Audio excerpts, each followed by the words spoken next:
Sir గారి దృష్టికి తెస్తాను. వాళ్ళ స్పందన కూడా మీరు, ఎందుకంటే మీడియా మిత్రులందరూ ఉన్నారు కాబట్టి వాళ్ళ స్పందన కూడా మీరు వింటే ఇంకా బాగుంటుందని కోరుకుంటూ మా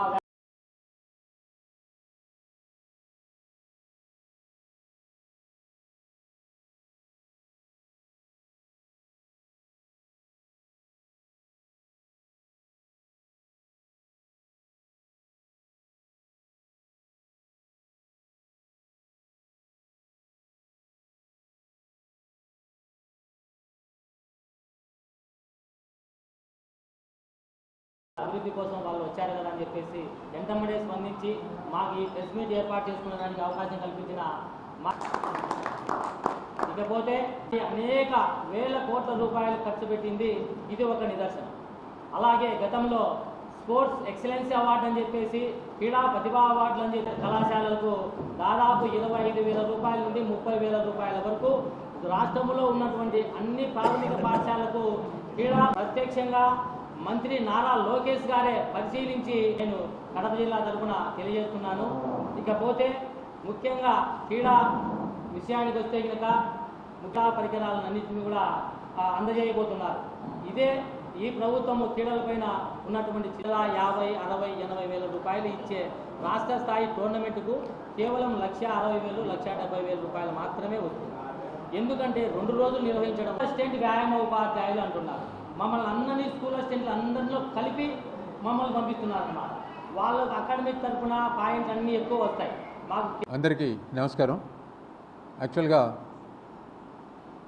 ఈరోజు మనం ఇక్కడ కడపకి రావడానికి కారణం స్పోర్ట్స్ అథారిటీ ఆఫ్ ఆంధ్రప్రదేశ్ మన స్పోర్ట్స్ స్కూల్ కడప స్పోర్ట్స్ స్కూల్లో ఉన్న పరిస్థితులు, తర్వాత దాదాపుగా మీకు తెలిసే ఉంటుంది 2005-06లో మనం ఇక్కడ స్పోర్ట్స్ స్కూల్ స్టార్ట్ చేయడం జరిగింది.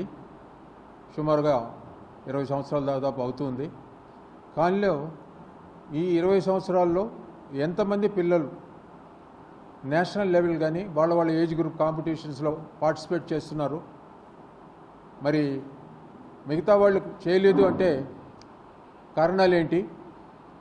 మనం ఇంత ఖర్చు పెట్టి గవర్నమెంట్ సైడ్లో కానీ ఇవన్నీ చేసినా కానీ రిజల్ట్ రావట్లేదంటే ఏదో ఒక మనకు లోపం ఉంటుంటుంది.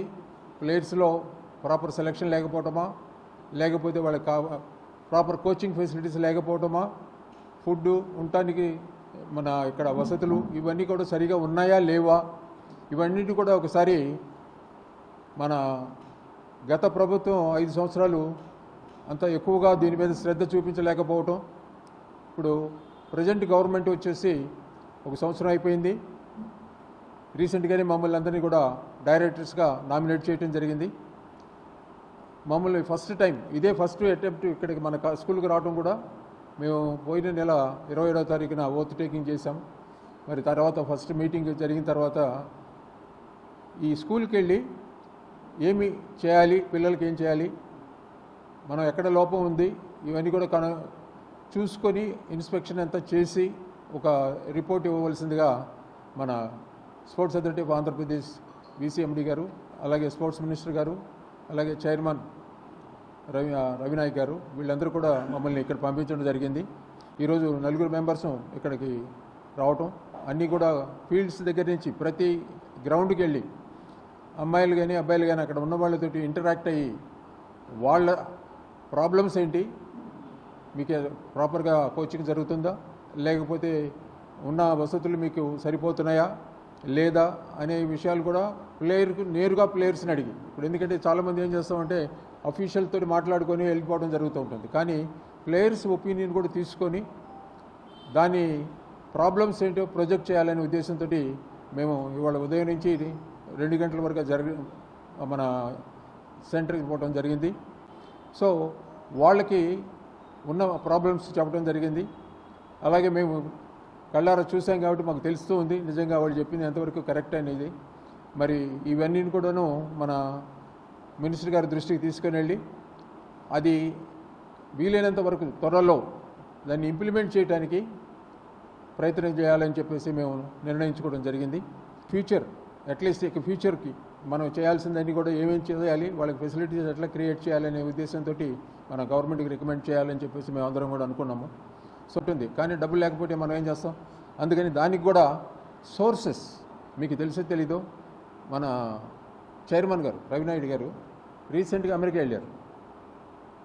అమెరికా వెళ్ళి అమెరికాలో ఆంధ్రప్రదేశ్ స్పోర్ట్స్ గురించి ఒక స్టాల్ ఓపెన్ చేసి వచ్చిన వాళ్ళందరూ కూడా మాకు ఆంధ్రప్రదేశ్లో ఈ వసతులు కావాలి, మీరంతా నాన్ రెసిడెంట్ ఇండియన్స్, మీరంతా ఇక్కడికి వచ్చి బాగానే ఉన్నారు, మాకు మీ హెల్ప్ చేయాలి అని చెప్పేసి ఫస్ట్ రాష్ట్రం ఇండియాలోనే ఫస్ట్ రాష్ట్రం ఏదంటే అది ఆంధ్రప్రదేశ్. అమెరికాలో వెళ్ళి మనకి కావాల్సింది మన వాళ్ళ చేత మనకి ఇప్పించుకోవాలనే ఉద్దేశంతో ఒక స్టాల్ ఓపెన్ చేసి వాళ్ళతో ఇంటరాక్షన్ చేసింది మన ఆంధ్రప్రదేశ్లో చైర్మన్ గారు ముఖ్యంగా. అన్నీ కూడాను మెయిన్గా ఉద్దేశం పెట్టుకొని మేము రేపు 5వ తారీఖున మళ్ళీ బోర్డు మీటింగ్ జరగబోతుంది విజయవాడలో. ఈ విషయాలన్నీ కూడాను ఆ బోర్డు మీటింగ్లో మినిస్టర్ గారికి, VCMD గారికి, వీళ్ళందరికీ కూడా దృష్టికి తీసుకెళ్ళి ఫ్యూచర్లో జరగబోయే మంచి పనులకి గవర్నమెంట్ సహాయం తీసుకోవాలని మ్యాక్సిమం ఒక ఐడియా ఉంది. దాంతో మేము ఇవాళ స్పోర్ట్స్ స్కూల్ విజిట్ చేశాము. కేవలం మా చైర్మన్ గారు ఇంట్రెస్ట్ తోటి మీరు అందరూ వెళ్ళి చూసి ఏ ప్రాబ్లమ్స్ ఉన్నప్పటికి కూడా నా దృష్టి పట్టమన్నారు. అందుకు వచ్చి వాళ్ళ కిచెన్, వాష్రూమ్స్, బాత్రూములు, స్విమ్మింగ్ పూల్, అలాగే ఆర్చరీ కానీ, హాకీ, ఫుట్బాల్, అథ్లెటిక్స్, అలా ప్రతిది జిమ్నాస్టిక్స్ అన్నీ కూడా కూలంకషంగా ప్రతి ఒక్క ఫీల్డ్ చూసి అక్కడ ఎలా ఉందో ఏంటని చెప్పేసి మొత్తం మేము రాసుకొని రిపోర్టు. అదే టైంలో ప్లేయర్స్తో ఒక సపరేట్గా మాట్లాడి అమ్మ మీకు ఏ లోటు ఉంది ఏంటని చెప్పేసి వాళ్ళతో మాట్లాడి, తర్వాత అక్కడ స్కూల్ టీచర్స్ ఉన్నారు వాళ్ళతో మాట్లాడి, తర్వాత కోచ్లందరినీ పిలిచి మీరు ఇంకొద్దిగా బాగా చేయాలని మీకు ఏం కావాలి అని మాకు ఐడియా ఉన్నప్పటికి కూడా వాళ్ళందరితో కూడా మాట్లాడడం జరిగింది.